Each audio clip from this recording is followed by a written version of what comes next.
Você é um engenheiro de satélites e acredita que o universo foi projetado. Por quê?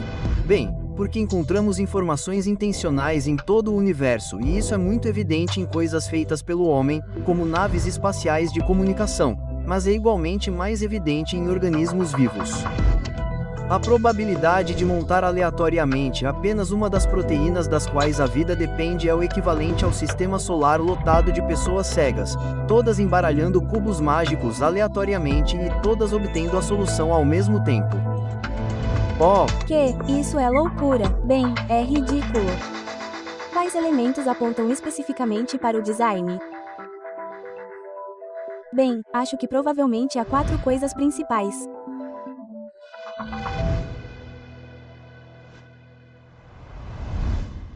A primeira seria Dr. Mark, você é um engenheiro de satélites e acredita que o universo foi projetado. Por quê? bem, porque vejo evidências de design em todos os lugares, trabalhando como designer de satélites.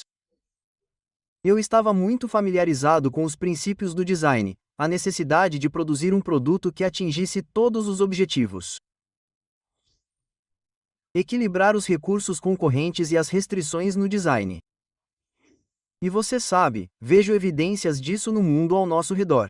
Por exemplo, pegue um vaso de flores. Todos nós sabemos que o vaso foi projetado. Ninguém questionaria isso nem por um momento. Mas em nossa cultura, somos informados de que as flores, bem, são o resultado de processos aleatórios acidentais ao longo de bilhões de anos. E ainda assim, as plantas de onde essas flores vieram podem se reproduzir. Agora, você não pode ter uma nave espacial de comunicação ou qualquer coisa feita pelo homem que seja capaz de se reproduzir. Então, para mim, as evidências de design no universo são abundantes. Certo. E então, quais elementos apontam especificamente para o design que você está vendo no universo ao nosso redor? Bem, eu acho que provavelmente há 4 coisas principais. A primeira seria um arranjo extraordinariamente improvável de coisas. Certo. A segunda seria que há evidências de informação intencional, inteligência, se preferir. A terceira seria, como acabei de mencionar, o equilíbrio ideal entre objetivos e restrições concorrentes. E a quarta é que você tem os componentes corretos montados corretamente. Então, se olharmos para cada um deles, a primeira, eu acho, seria uma boa analogia. Você está caminhando pela praia e olha para essas pedras na areia, e então você se depara com um arranjo de pedras em um pequeno círculo, com 2 pontos e uma linha, e você sabe que é um rosto. Agora, se você visse isso, saberia imediatamente que houve alguma intervenção inteligente externa agindo sobre essas pedras para formar um rosto. Não é que a ação aleatória do vento e das ondas e o que quer que seja que você faça sobre as pedras normalmente crie rostos, porque se isso fosse verdade, a praia estaria cheia de rostinhos olhando para você, mas não é assim. Então, podemos reconhecer instintivamente que algo agiu sobre as pedras. Houve uma inteligência externa agindo. Então esse é um exemplo. Por exemplo, A situação, será que é possível que as pedras tenham, sabe, talvez se você der tempo suficiente, elas poderiam se reorganizar em um rosto?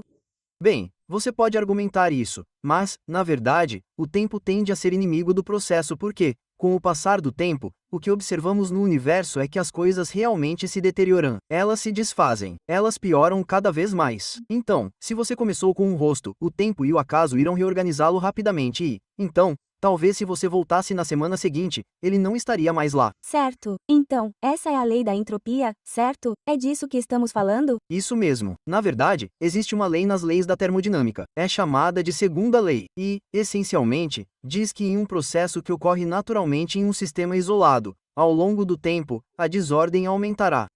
Certo. Então, você está me dizendo que é muito provável que isso não apareça em uma praia? Seria muito estranho. Absolutamente. E reconhecemos instintivamente quando algum arranjo altamente improvável de coisas, está acontecendo, e dizemos: ah, alguém agiu de acordo com isso. Vou dar outro exemplo.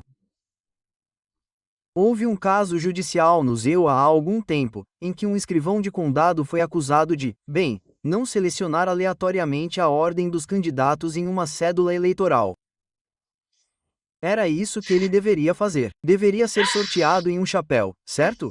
Porque o primeiro nome em uma cédula tende a atrair o que eles chamam de voto de burro. Sabe? As pessoas começam com um no topo e vão descendo, sabe? UH. E ele alegou que não estava fazendo isso. Foi puramente aleatório. Mas aconteceu que em 40 de 41 eleições realizadas ao longo de algumas décadas, um partido em particular estava sempre no topo da cédula eleitoral. E o tribunal decidiu que a probabilidade disso era algo como 1 em 50 bilhões ou algum evento fenomenalmente improvável, e ele foi devidamente condenado com base nisso. Interessante. Nosso sistema jurídico condenará as pessoas com base nisso, mas nosso sistema científico não. Bem, os cientistas têm um compromisso com uma visão de mundo, um princípio que começa pressupondo que Deus não existe. Certo. E se você pressupõe que Deus não existe, isso significa que você limita tudo. Todas as suas explicações precisam ser explicações naturalistas. Então, eles não podem se desviar disso por causa de uma suposição inicial, certo? Interessante. É por isso que você acaba com, por exemplo, milhões e milhões de anos de suposta história da Terra, porque você precisa de muito tempo para estabelecer arranjos complexos de coisas, como seixos em uma praia. Só que eles não precisam. E como já vimos, o tempo é, na verdade, o inimigo do processo. Não é um amigo. Certo. Então, a própria coisa que eles estão tentando usar para resolver seus problemas está, na verdade, trabalhando contra eles, o que é realmente interessante. Bem, na realidade, mas veja, há uma cegueira filosófica para coisas que estão fora de nossa visão de mundo. Sim. Porque nos inscrevemos em uma visão de mundo. Escolhemos acreditar nisso e isso influencia tudo o que vemos e ouvimos. Todas as informações que recebemos, filtramos por essa visão de mundo. Sim. Então, se você se deparar com algo que não se encaixa na sua visão de mundo, as pessoas têm uma série de respostas. Uma delas é simplesmente rejeitar. Não existe. Simplesmente negar.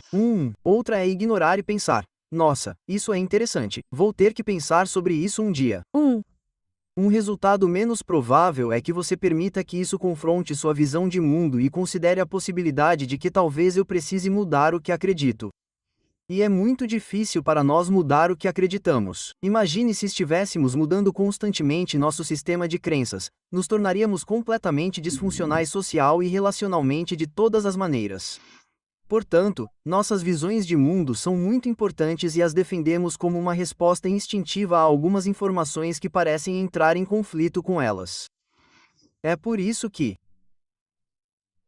o secularista que começa assumindo que não existe Deus buscará defender isso e, assim, eles meio que procuram maneiras de explicar como podemos contornar esse problema do tempo. Talvez haja outros fatores que influenciam isso. Talvez haja outras maneiras pelas quais coisas extremamente improváveis podem se organizar como seixos em uma praia.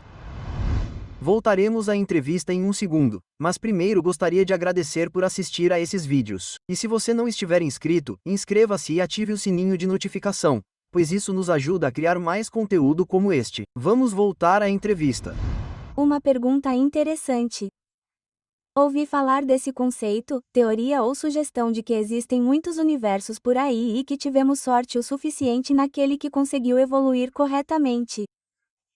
Essa é uma explicação razoável? Bem, esse é um bom exemplo de, como devo chamá-lo, um mecanismo de resgate para defender a visão de mundo, certo?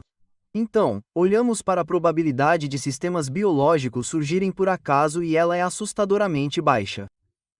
Quero dizer, é ridiculamente baixa. Ninguém em sã consciência aceitaria isso como uma probabilidade aceitável. Por exemplo, a probabilidade de as pedras na praia formarem uma careta é muito maior do que processos aleatórios que montam até mesmo a mais simples máquina ou célula biológica.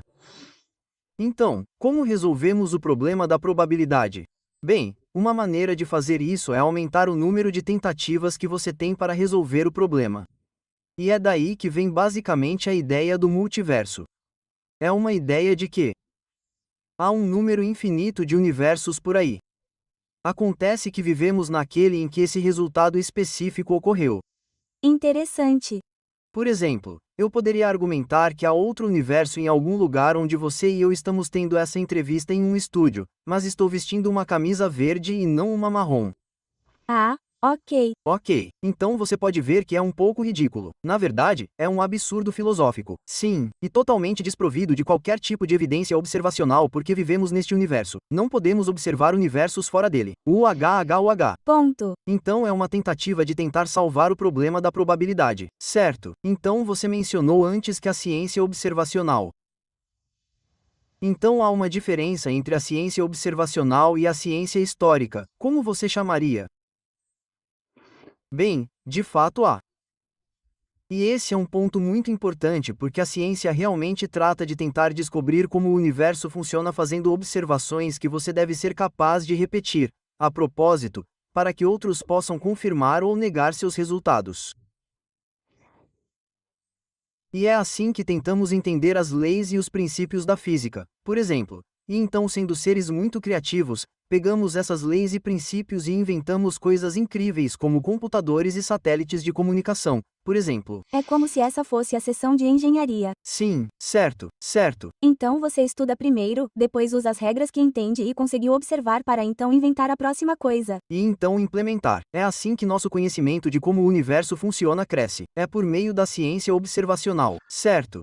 Mas quando começamos a abordar questões como o universo surgiu, esse é um problema diferente, porque não podemos observar nossa origem. Então, na verdade, está fora do escopo da ciência observacional. Certo. Na verdade, é interessante. É a disciplina da história que lida com eventos únicos no passado. A disciplina da ciência realmente deveria se concentrar em experimentos observáveis e repetíveis, coisas que você pode tocar, ver, sentir, medir e assim por diante. E onde os resultados desses experimentos podem ser compartilhados com outras pessoas. Então, aqui está um pequeno problema, porque quando você começa a tentar reconstruir o passado para explicar o que está observando no presente, e é isso que a evolução está realmente tentando fazer. Certo. Sim, você conta uma história sobre o passado que inevitavelmente reflete o que você acredita sobre o passado. Sim, isso é válido. Certo. Então, se você começa com a crença de que Deus não existe, certo? Eu me limito a explicações naturalistas. Certo. Então, eu invento uma história sobre o passado que explica o progresso de lá para cá em termos puramente naturais, e isso tem que levar em conta toda a complexidade e tudo o que podemos observar hoje e fazer medições. Certo. E então as pessoas assumiram que Deus não existe porque não podem observá-lo diretamente de acordo com as regras da ciência. Mas você está dizendo que, como engenheiro, você é capaz de ver a evidência de que tem que haver um projetista. É isso que você está me dizendo? É isso. Que estou dizendo? É exatamente isso. Então você está caminhando na praia, vê as pedras, sabe imediatamente que alguém as arranjou. Eu olho para o mundo ao meu redor, vejo uma complexidade extraordinária muito além das pedras na praia. Sim. Então por que não é igualmente lógico dizer que alguém o projetou? Certo. Quem é esse alguém? Agora, como cristão, acredito que esse é o Deus que se revelou na Bíblia.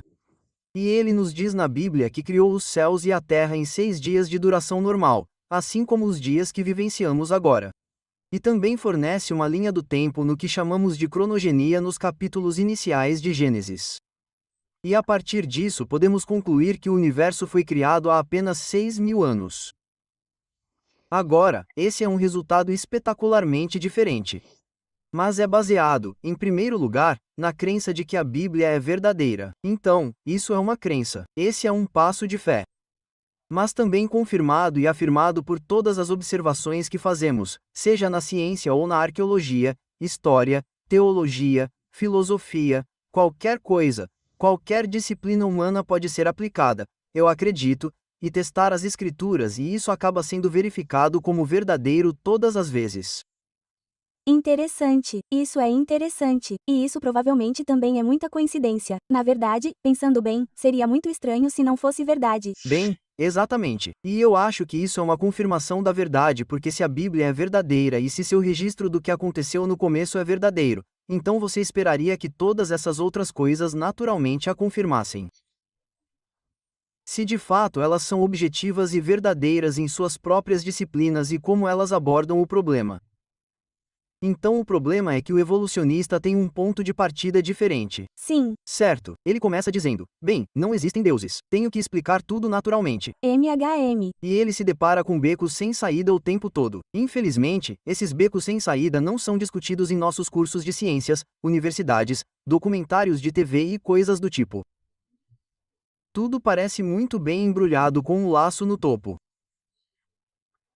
Você sabe, isso é comprovado. Na verdade, você pode até ter ouvido expressões como a evolução não é apenas uma teoria. A evolução é um fato. Havia uma grande placa no museu em Sydney há algum tempo e dizia que a evolução é um fato escrito. Parece um pouco defensivo, na verdade, olhando para isso com essa mentalidade. Bem, você pode se perguntar por que se incomodar em fazer essa afirmação? É tão importante assim? Bem, se sim, se for verdade, você não precisa provar que é verdade. Deve ser autocomprovado. Isso mesmo, certo. Então, uma das principais evidências sobre design é que você tem essas combinações incrivelmente improváveis de coisas. Se eu puder compartilhar uma citação, ou pelo menos parafraseá-la, isso foi de Sir Fred High, que era um cientista muito inteligente. Ele não era cristão, mas era muito astuto, e fez essa observação. E ele disse palavras como a de que a probabilidade de montar aleatoriamente apenas uma das proteínas das quais a vida depende é o equivalente ao sistema solar. Agora pense nisso. O sistema solar lotado de pessoas cegas, todas embaralhando cubos mágicos aleatoriamente e todas obtendo a solução ao mesmo tempo. O que? Isso é loucura. Bem, é ridículo, não é? Totalmente ridículo. E você tem pessoas que são muito inteligentes, como um cara chamado George Wald, que recebeu o prêmio Nobel. Ele é um cara muito inteligente e disse que reconheceu que é impossível para a matéria não viva se montar e se tornar algo vivo, um processo chamado biogênese. Ele disse que é impossível e você pensa, ele conseguiu, mas então ele continua e diz, no entanto, aqui estamos, eu acredito, como resultado da geração espontânea. Então, na verdade, ele estava dizendo que você está vivendo um milagre. Exatamente. Então é um pouco como Alice no País das Maravilhas, sabe? Acreditar em 6 coisas impossíveis antes do café da manhã ou algo assim. Então ele reconhece a impossibilidade disso, mas então diz, e ainda assim eu acredito. Então eu acho que isso ilustra um pouco a incrível improbabilidade dessas coisas acontecerem. Mas há outra evidência fundamental do design e é uma que prevalece. Está em todo lugar e é um argumento muito poderoso, mas muitas vezes esquecido, e é o argumento da informação. Agora, a informação nos cerca em todos os lugares. Como há informação neste livro, falarei sobre ele mais tarde. Mas você vira as páginas e ele está cheio de ilustrações incríveis e muito texto. Elas são legais, na verdade. Sim. É um recurso fantástico. Vamos dar uma olhada nisso. Mas a informação é, você pode pensar nisso como instruções codificadas que reduzem nossa incerteza sobre algo ou aumentam nossa compreensão.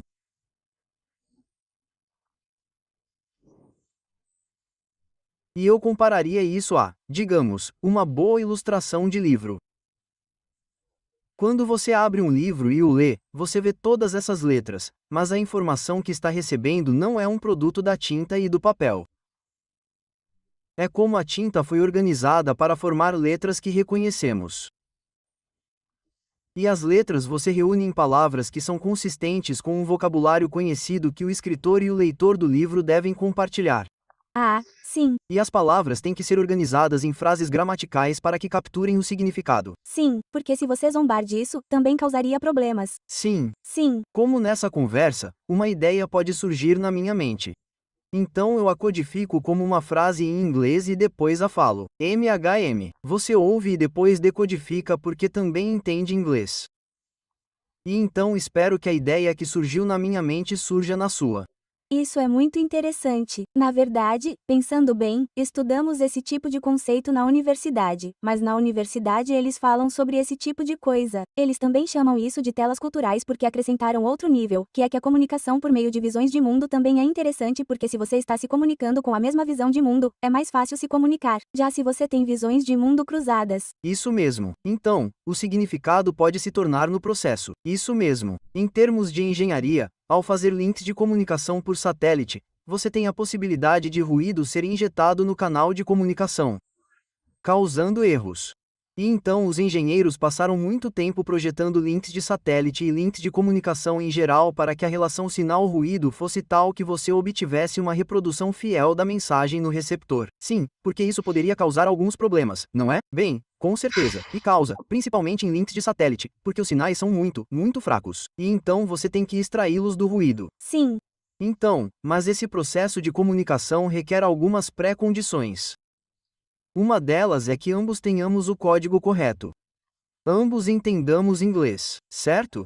Então, digamos que você fosse francês e eu escrevesse a palavra, um bate-papo, com essas letras. Agora, para mim, isso significa um bate-papo informal tomando uma xícara de café, certo? MHM. Mas se você é francês, não sei se você. E eu não falo inglês. Sim, certo.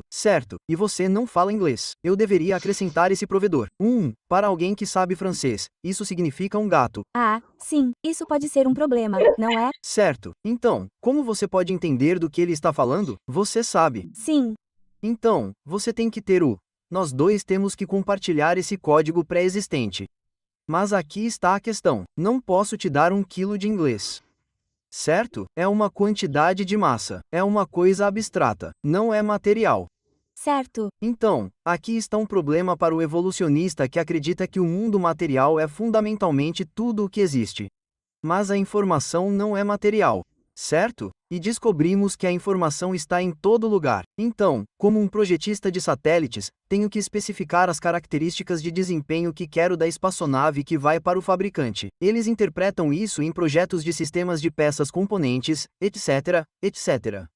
Mas agora é tudo informação. Então, há diferentes tipos de informação, é o que você está me dizendo. Sim. Sim, e, de fato, a informação tem vários níveis. Certo. E é aqui que fica realmente interessante. Esclareça-me. Ponto. E como os evolucionistas estão cientes disso, quero dizer que esses caras são espertos, certo? Eles também são cientistas, mas tentam encontrar uma saída.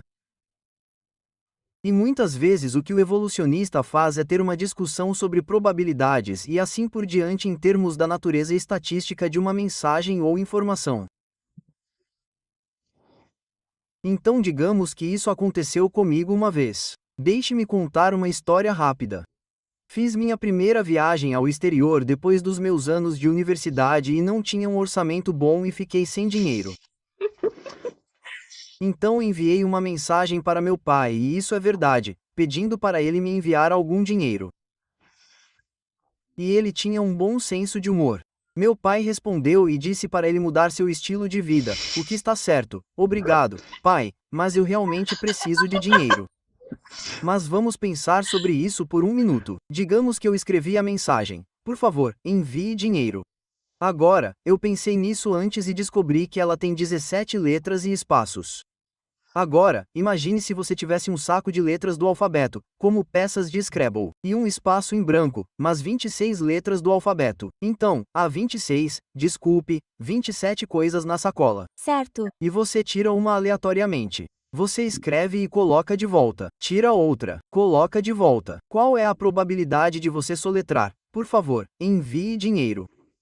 Provavelmente bem baixa. Muito baixa, certo? Então, na primeira escolha, você tem uma chance em 27 de escolher um P, então, você tem uma chance em 27 de escolher um L certo. E assim por diante. Então, temos que fazer isso 17 vezes. Acontece que a probabilidade de acertar é como adivinhar uma senha de 24 dígitos. Então, quero dizer, ninguém consideraria isso razoável.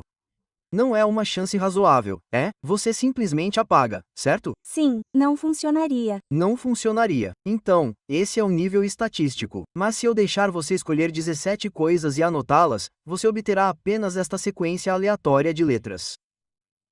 Agora, se você fosse transmitir isso por um canal de comunicação, como um link de satélite, o engenheiro de comunicações por satélite estaria interessado apenas no número de bits e, de uma forma ou de outra, você teria que codificar isso e, então, transmiti-lo de uma certa forma para ter alta confiança de que obterá o arranjo correto de letras no receptor.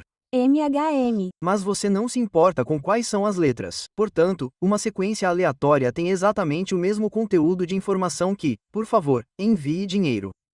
Ah, então você está me dizendo que há outra camada de complexidade em cima disso, que é, espera aí, deixe-me ver se entendi, enviar uma letra aleatória de sequências que têm o mesmo comprimento que, por favor, envie dinheiro. E isso é tudo estatístico, certo? Isso é tudo estatístico. Puramente estatístico. As informações contidas na parte, por favor, envie dinheiro, é esse elemento de probabilidade maluco. É um nível acima. Porque você tem que selecionar bem, você tem que selecionar exatamente as letras certas naquela sequência. Sim, você tem. E então você tem que enviar para alguém que vai entender. E o que isso significa no próximo nível acima de coisas estatísticas puramente aleatórias? Agora, o que eu estava falando antes é que o evolucionista argumenta com base estatística. Eles fazem argumentos estatísticos. É chamado de informação de Shannon, em homenagem a um engenheiro que estudou como você transmite sinais entre transmissores, receptores e assim por diante.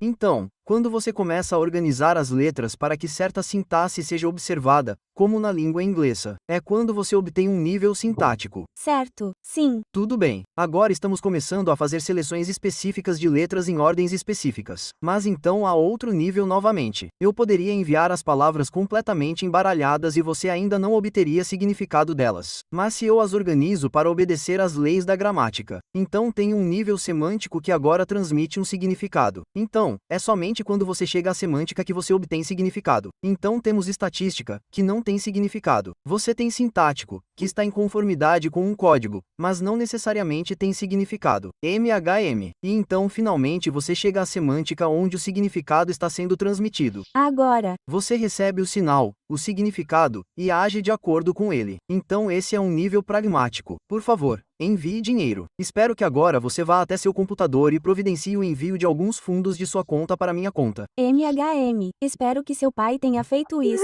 Ele fez. Sim, isso é bom. Ele era um bom pai. Não, isso é. Mas há outro nível e é o quinto nível de informação que é tão poderoso. Porque há uma razão pela qual enviei essa mensagem. Ah, Preciso de dinheiro. Quero gastar mais dinheiro, certo? certo. Então, eu não enviei essa mensagem aleatoriamente. Havia uma razão. É um nível proposital. O termo técnico é apetite. Certo. Então, existem 5 níveis de informação. Agora, o que vemos a propósito, informações propositais só vêm de uma mente, vêm de um intelecto, Portanto, não por acaso. não por processos aleatórios. Certo. Bem, isso é outro obstáculo no caminho. É verdade. Portanto, as explicações naturalistas ou tentativas de explicações naturalistas falham no nível do propósito porque, no momento em que você introduz o propósito, você tem uma mente por trás do processo. Então, como cristão, veja o propósito na informação no universo. Pegue o código do DNA, por exemplo. O DNA não existe apenas para fazer coisas pragmaticamente aleatórias. Ele faz isso com um propósito, e o propósito é o desenvolvimento próspero daquele organismo vivo em particular. Portanto, encontramos informações com propósito em todos os lugares do universo, e isso é muito evidente em coisas feitas pelo homem, como naves espaciais de comunicação, mas é igualmente mais evidente em organismos vivos. Portanto, a informação só pode surgir de uma mente. No quinto nível, sim. Sim, agora, esses 5 níveis de informação sobre os quais eu estava falando foram articulados por um cientista da informação muito famoso chamado Dr. Verigit. MHM. E ele desenvolveu alguns teoremas ou princípios, e eu gostaria de compartilhá-los. Só me dê um momento, vou procurar. Quero obter a citação correta. Incrível. E esses são como teoremas que vêm da teoria da informação. Ele diz que nenhuma informação pode existir sem uma fonte mental inicial. Ou seja, a informação é, por natureza, uma quantidade mental e não material. Então, lembre-se do que eu disse antes, sobre o conceito abstrato. É uma coisa abstrata, não consigo te dar 1 quilo de inglês. Certo, então, não é material. Mas é especificamente abstrato, que vem de uma mente. É isso que estamos dizendo? Isso mesmo. Então, a conclusão disso é que a informação vem de uma inteligência. Certo. Então, observe a informação no DNA. É incrivelmente complexa. É multicamadas. Temos sessões e entrevistas neste canal que falam sobre a complexidade do DNA. Recomendo que nossos espectadores assistam a elas. Elas são muito poderosas. O segundo teorema de Vernidet era que nenhuma informação pode existir em processos puramente estatísticos. Isso significa eventos aleatórios, certo? Sim. Em outras palavras, a informação não pode surgir por acaso. Portanto, são teoremas que, na verdade, vêm da disciplina da teoria da informação. E nós simplesmente os ignoramos na ciência. É muito desconfortável, não é? Porque se você não quer que exista um Deus, então você se inscreveu para o fato de que não existe Deus. Então você tem essa informação confrontadora. O que você faz com ela? Bem, para ser honesto, na maioria das vezes, eles a ignoram. Certo. Não tenho conhecimento de nenhum evolucionista que tenha levado a sério a questão de uma inteligência por trás das informações intencionais que encontramos nos sistemas vivos. Espero que você esteja gostando desta entrevista até agora. Criar conteúdo como este exige uma quantidade considerável de tempo, esforço e recursos. Somos apaixonados por transmitir esta mensagem e queremos continuar trazendo mais vídeos como este. Mas aqui está a questão: precisamos da sua ajuda para que isso aconteça. Seu apoio, não importa o quão grande ou pequeno, nos ajudará a cobrir nossos custos de produção e nos permitirá continuar criando conteúdo impactante. Para apoiar este projeto, basta usar o link na descrição abaixo ou o prompt na tela. Estamos muito gratos pelo seu apoio. É realmente interessante. E então, você disse até agora que as evidências para o design podem ser vistas de duas maneiras principais: arranjo altamente improvável de materiais ou objetos, e também presença de informações. Sim, de que outras maneiras? Bem, a terceira que mencionei foi a otimização das compensações do design. Então, por exemplo, ao projetar uma nave espacial de comunicação, você está trocando as capacidades de energia pela massa, as capacidades do veículo de lançamento. Você não pode construir algo que seja muito pesado. Ah, sim, sim. Torne muito caro, você sabe, e... Então há vários níveis de restrições que devem ser levadas em consideração. Se uma nave espacial vai fornecer transmissão direta de televisão, por exemplo, diretamente para casas, então você quer muita energia em órbita. Então você pode usar antenas parabólicas bem pequenas. Quanto menor, melhor, porque elas são fáceis de instalar e muito baratas. Isso significa muita energia em órbita. Em órbita, grandes amplificadores são necessários. Você precisa de grandes painéis solares para receber energia suficiente do Sol para convertê-la em energia eletrônica necessária para os amplificadores.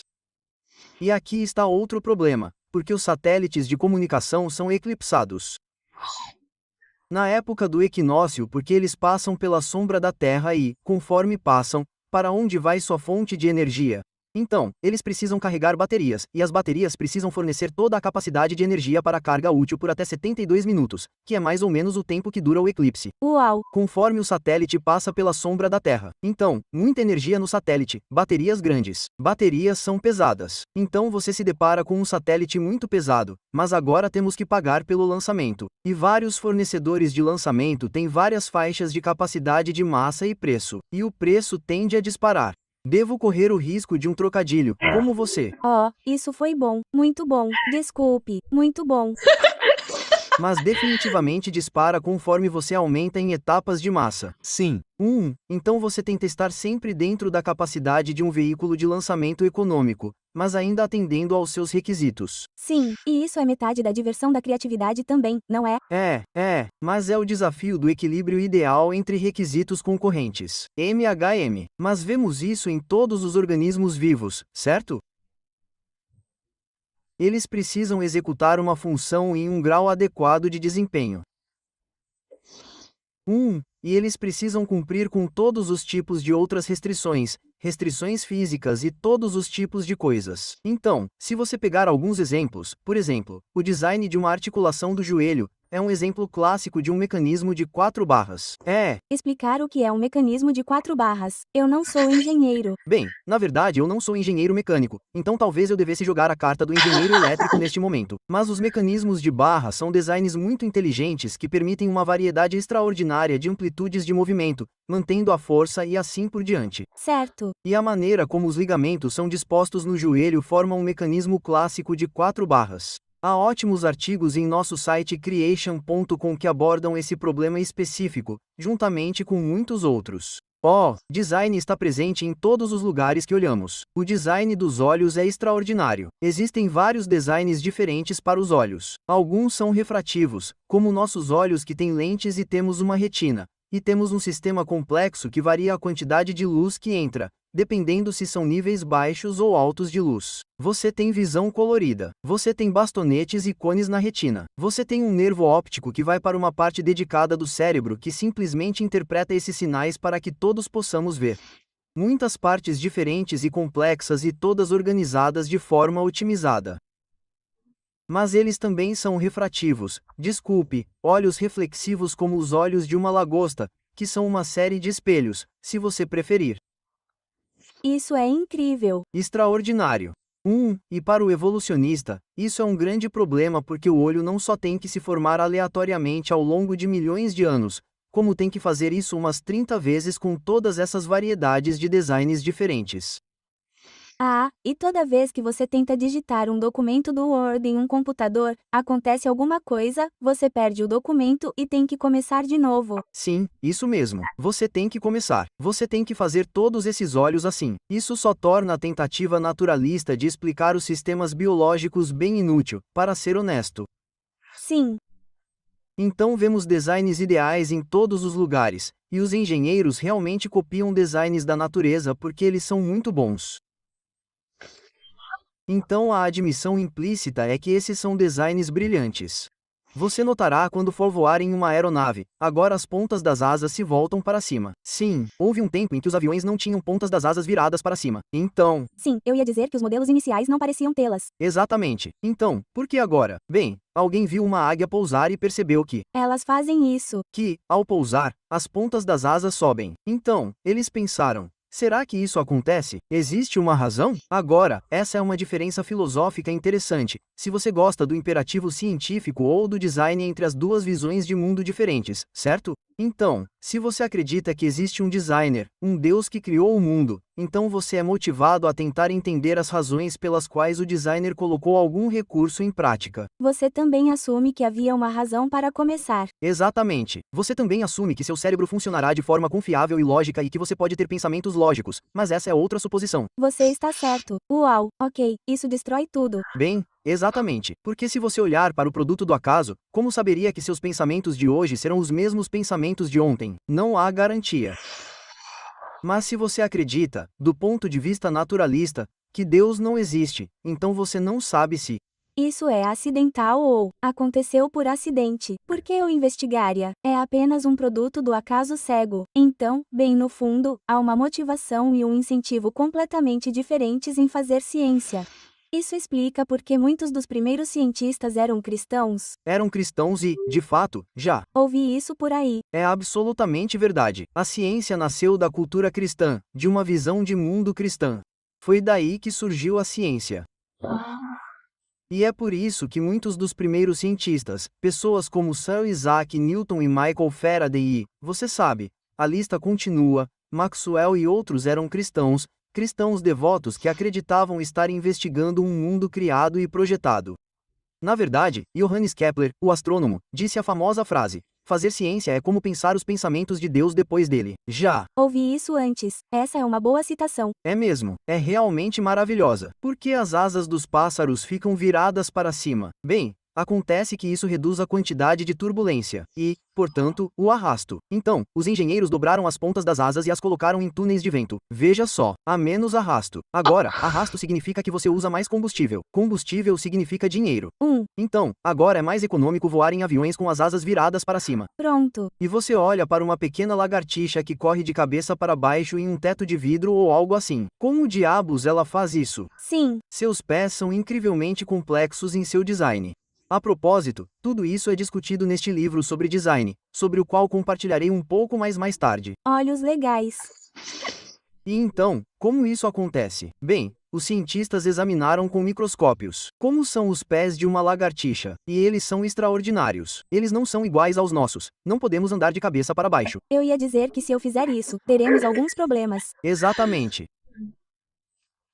Então, há pequenos pelos incrivelmente finos, como vocês chamam de espátula ou algo assim, e eles são tão pequenos que interagem com as chamadas forças de banda na superfície do material, que, lembre-se, é apenas um tipo de rede molecular. Não é uma superfície sólida quando você desce no nível molecular, Ah, então é como pequenas garras de escalada, mais ou menos assim. exceto que não são físicas. Sim, certo. Então isso dá à lagartixa sua extraordinária habilidade de andar de cabeça para baixo. Então como surgiu um designer inteligente? Não há nenhuma chance envolvida nisso. Sim, bem, quero dizer, a primeira lagartixa que tentou andar no teto sem pés assim pode ter dado um pequeno mergulho. Ele certamente teria dado. Isso mesmo. Então, como ele evoluiu? Você pode perguntar. Então o design ideal é evidente em todos os lugares. E o quarto que mencionei logo no começo. Sim. Você tem os componentes corretos montados corretamente? Sim, Então, você olha para uma nave espacial de comunicação, não temos encanamentos nela, certo? Quero dizer, são os componentes errados. Eles não são necessários. Você não tem os componentes errados nela. redundante. Bem, sim, claro, e eles são irrelevantes. Você está desperdiçando espaço, energia, massa, todo tipo de coisa. Você simplesmente não faz isso. Então, quando você olha para um organismo, o que você descobre é que eles têm os componentes corretos fazendo o trabalho certo. E eles estão montados corretamente. Agora, a montagem requer inteligência. Você não pode montar acidentalmente um monte de componentes, mesmo se você tivesse os corretos. Eu virei minha caixa de Lego de cabeça para baixo e acidentalmente a montei corretamente às cegas. Exatamente, certo. Isso não acontece. Acontece? Não. Um exemplo que eu às vezes uso: imagine um sapo sem chapéu que pula em um liquidificador e você liga o liquidificador e em pouco tempo você tem esse tipo de sopa de sapo pegajosa, certo? E esse não é um experimento que você deva fazer em casa, certo? Eu ia dizer que não é no meu liquidificador. Obrigado. Então você poderia dizer que neste liquidificador eu tenho todos os componentes para fazer um sapo. Eu tenho todas as proteínas, aminoácidos, tenho DNA, RNA, tenho tudo. Quanto tempo vai demorar até que um sapo pule do liquidificador? Bem, isso não vai acontecer, vai? Não, a probabilidade não é alta. É preciso inteligência para montar os componentes que você tem. Quando você está construindo uma nave espacial, há muitos subcontratos que vão para diferentes organizações para construir diferentes componentes. Eles são todos entregues ao que eles chamam de Raiai, que é a fábrica onde são montados. E você só recebe o que solicitou e só solicita os componentes de que precisa. Sim, O mesmo acontece com os seres vivos, mas eles são montados de acordo com o design e o plano, as informações. Então, há um conceito chamado complexidade irredutível que entra em jogo aqui e é muito importante porque atrapalha a ideia darwiniana de que é possível montar coisas complexas por pequenos passos incrementais ao longo de longos períodos de tempo. E o conceito é mais ou menos assim. Imagine, e o exemplo clássico é a ratoeira. Uma ratoeira consiste em apenas algumas peças componentes. Mas o problema é que você não pode remover nenhuma dessas peças componentes e ainda ter uma ratoeira funcionando. certo, sim, Certo. Seu design foi tão refinado que cada peça tem uma função. E se não estiver cumprindo sua função, se não estiver lá, a ratoeira não funcionará. Então, antes que seja útil e possa fornecer qualquer benefício, você precisa ter todas as peças montadas de uma vez. certo, sim, Agora, voltando ao que falamos sobre o olho antes, certo? Você precisa de uma lente, precisa de uma íris, precisa de uma retina, precisa de um nervo óptico, precisa de uma parte dedicada do cérebro para interpretar os sinais. contrário, é inútil. Caso contrário, é inútil. Exatamente. Então, como a evolução explica um olho parcialmente formado enquanto está a caminho da evolução? Porque não beneficia o organismo de forma alguma. Sim, a primeira coisa que tem que acontecer é que o crânio precisa ter 2 furos para que isso ajude na sua sobrevivência, certo? Depois tem que preenchê-lo com algum tipo de material que se torne a base do olho. Depois tem que ter e até que esteja tudo completo, é inútil. Portanto, não há vantagem evolutiva, nada para a seleção natural selecionar, para que você crie mais e mais destes e desenvolva progressivamente um olho. Interessante porque você acabou de falar sobre seleção natural e ouvi dizer que estávamos falando sobre ciência observacional versus ciência histórica. Ouvi dizer que a seleção natural pode ser mais uma devolução de informações que já estavam lá do que uma evolução de acordo com esse princípio. Sim, no sentido de que a seleção natural, como o próprio nome sugere, seleciona a partir de informações genéticas pré-existentes. Tem que haver informação ali, não dá para construir informação a partir dela. é preciso ter informação pré-existente, mas a próxima geração provavelmente não terá os bits que não foram selecionados. Então, é um processo genético descendente. E isso é observacional. Isso é ciência observacional. Sim, Então, você pode olhar para toda a variedade de cães que existem. Por exemplo, você tem os peludos e os de cabeça curta. Há falta de informação genética em cada um dos chamados cães puros. Eles entram em becos sem saída genéticos, se preferir. Na verdade, não são cães puros. Na verdade, são geneticamente deficientes. Muitos deles têm grandes problemas. Mas se você realmente quer um cão robusto, precisa voltar o mais longe possível até os bits, que tem, você sabe, toda uma variedade de informação genética robusta. É provável, por exemplo, que todas as variedades de cães que vemos hoje tenham vindo de uma espécie original de cão, provavelmente animais parecidos com lobos. Então, a complexidade irredutível, que é a quarta coisa sobre a qual você está falando, lida com esse conceito de que tem que haver informação ali primeiro. Sim, bem, isso é seleção natural, que é selecionar a partir dessa informação. Mas uma vez que você tem as partes componentes, o que estou dizendo é que você tem que montá-las antes que aquele órgão em particular seja útil ou eficaz. certo. Então, se você não tem a coisa completa ali, ela não pode conferir nenhuma vantagem ao organismo. Então, ela não pode ser selecionada no processo. Então, como eles superam toda essa questão da complexidade irredutível? Bem, eu nunca ouvi nenhuma tentativa bem-sucedida. Houve tentativas. Richard Dawkins é bem famoso por dizer: bem, existem precursores. Você olha para um arco. Você sabe, o pedreiro construiu este lindo arco. Aspas. Bem, é claro, quando ele o construiu, não foi tudo assim, você sabe, ele não colocou as pedras assim no lugar. Havia um andaime que foi construído e então você constrói o arco sobre o andaime e então você retira o andaime.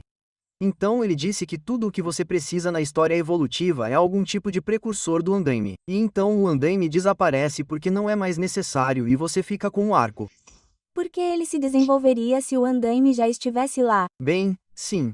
Essa é uma boa pergunta. E B, a outra coisa é a intenção proposital. Verdade. Por que você construiu um andaime? Bem, eu construí um andaime para construir um arco. Mas agora você introduziu o propósito. Você introduziu uma mente. Você introduziu a inteligência. Mas você não pode ter isso na história evolutiva. Certo.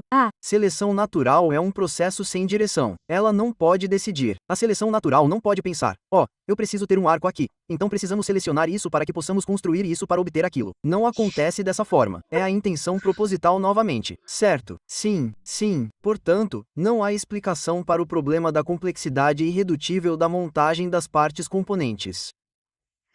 Então, quando você olha para um organismo vivo, você vê evidências de arranjos extraordinariamente improváveis de coisas, como o Sr. Oi, que cita todas as pessoas cegas do sistema solar obtendo a mesma solução e seus cubos mágicos de uma só vez, para obter uma proteína.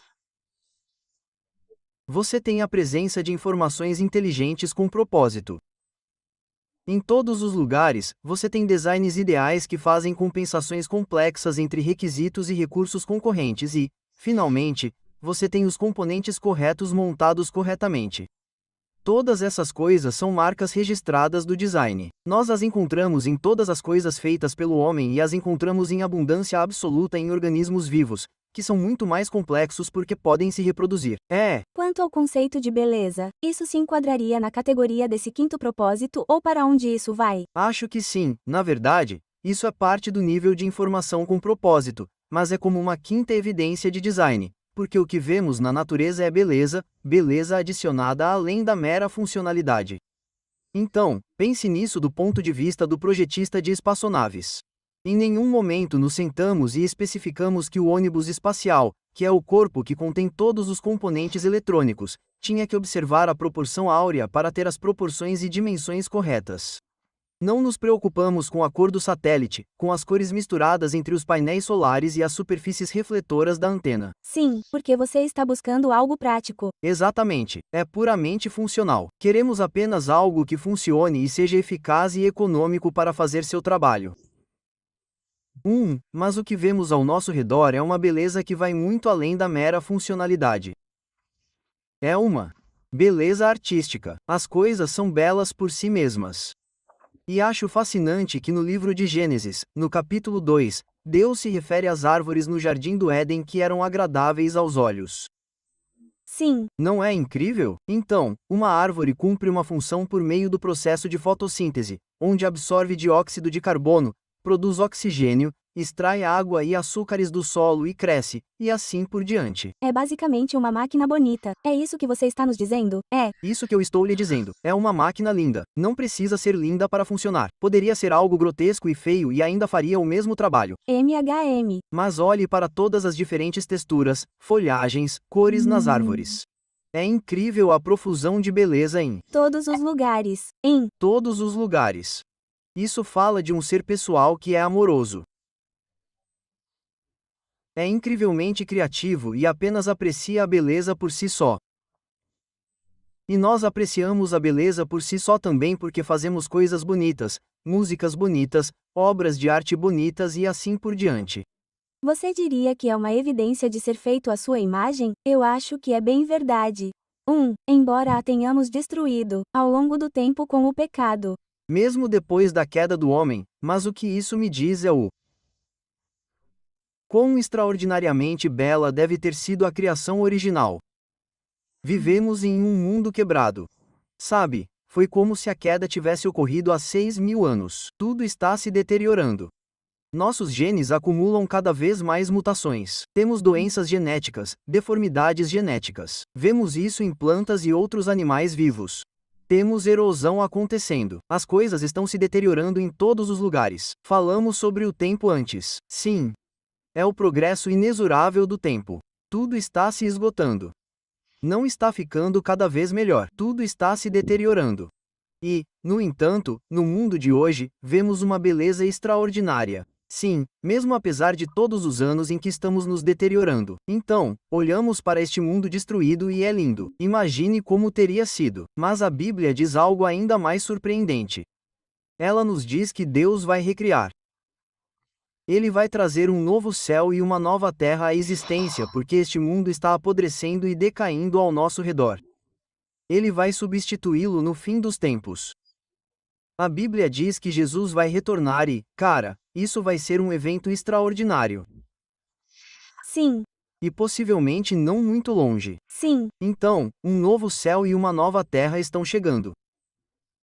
E a Bíblia diz que a mente humana, nossos olhos e ouvidos não ouviram, nem viram, nem conceberam o quão lindo isso vai ser. sim, isso seria legal. Estou ansioso por isso. E eu também estou. M, você tem falado sobre esse livro o tempo todo. Por que você não me mostra o que é? Sobre o que é? Bem, este é um lançamento recente e, como você pode ver, sim, obrigado. O nome é By Design e aborda todas as coisas que discutimos hoje. Ele tem ilustrações fantásticas de coisas na natureza que foram projetadas e, ainda assim, eu dificilmente o recomendo porque é um livro profundo e reflexivo que examina todas essas questões e mostra, sem qualquer dúvida, que vivemos em um universo projetado. O que, claro, significa que deve haver um designer. E eu acredito que esse é o ponto crucial dessa questão. Vemos design no mundo ao nosso redor. Deve haver um designer. Vamos disponibilizar o link na descrição abaixo. Estou amando o camaleão e as cores. Isso é realmente lindo. Mas sim, muito obrigado, Mark. Agradeço seu tempo. Obrigado. Foi um prazer.